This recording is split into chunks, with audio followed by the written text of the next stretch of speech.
LG G4, ryškiai raudona versija su odiniu viršeliu. Viršelius galite rinktis iš daugybės variantų. Viduje rasime Android 5.0 ir supaprastintą LG UI. Didžiausias šių metų telefono akcentas yra kamera. Tai turime įspūdingai šviesų objektyvą, turbūt šviesiausias iš visų Android telefonų.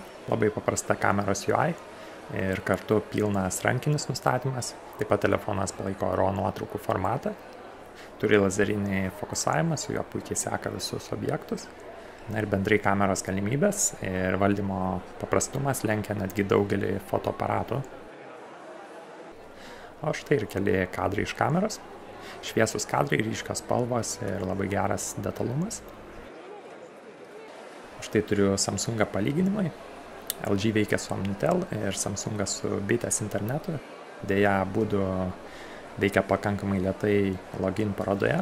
Tai daug kažko negalėjau išbandyti, bet ką pastebėjau, tai LG telefonas turi žymiai sklandesnės animacijas ir taip pat tiesiog sudaro sparčiau veikiančio aparato įspūdį.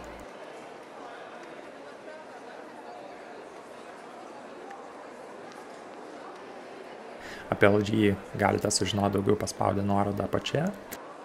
Šiam kartui tiek, siūlau prenumeruoti kanalą ir laukite pilnos LG G4 apžvalgos Top Zone.